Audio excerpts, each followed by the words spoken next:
beaucoup d'entre vous pensent que la rivalité entre Senna et Prost a commencé lors du Grand Prix de Monaco 1984, alors que pas du tout. Le Grand Prix de Monaco 1984 que j'avais d'ailleurs pris la peine de vous raconter dans une vidéo sur ma chaîne YouTube. Je vous laisse aller la voir si ça vous intéresse. Du coup, comme vous l'avez compris, on va parler du premier affrontement entre Prost et Senna dans cette vidéo. Mais avant toute chose, pensez à la liker si cette vidéo vous a plu. Pensez également à vous abonner à la chaîne, c'est un énorme soutien que vous me faites. Et maintenant que j'ai dit tout ça, on est parti.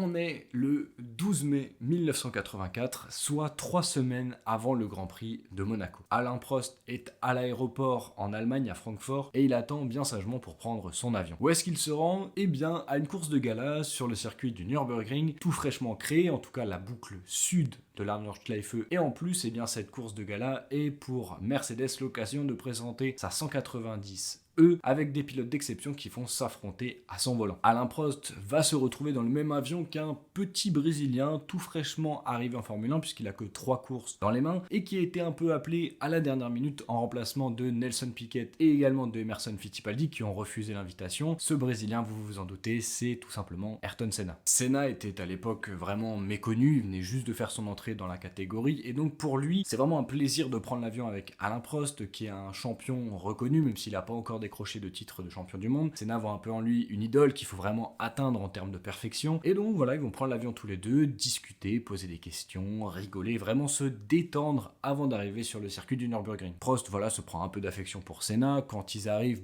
c'est lui qui fait le tour avec le Brésilien pour le présenter à tous les autres champions du monde. On a vraiment la crème de la crème du sport automobile, Sterling Moss, De Angelis, Lauda, Alan Jones, vraiment que des gros noms de la Formule 1. Et entre tout ça, on a vraiment Senna qui arrive comme un gamin avec des étoiles plein les yeux en parlant à tous les champions du monde qui vraiment l'ignorent un petit peu sur la grille. Malgré tout, Ayrton va principalement rester avec Alain Prost puisqu'il a déjà fait connaissance avec le français et ils ont vraiment l'air de bien s'entendre. Ils ricolent beaucoup jusqu'aux qualifications. Si pour la plupart des pilotes, il s'agit juste d'une course de gala, ils n'ont pas vraiment leur carrière en jeu à ce moment-là, pour Senna, c'est tout autre. Il vient d'arriver vraiment dans la Formule 1, il doit se faire un nom, et donc il va prendre la course de gala vraiment très très à cœur. Et quand Prost signe le meilleur temps devant Senna, eh bien le Brésilien va vraiment très mal le prendre et ne plus du tout parler aux Français du reste du week-end. Cette non-pole position ne passe pas aux yeux d'Ayrton, qui le lendemain, lors de la course, va vraiment tout faire pour gagne. Les hostilités sont instantanément lancées puisque Senna vole le départ et forcément il se retrouve largement leader après le premier virage. À nouveau, à part lui, personne ne prend cette course au sérieux puisque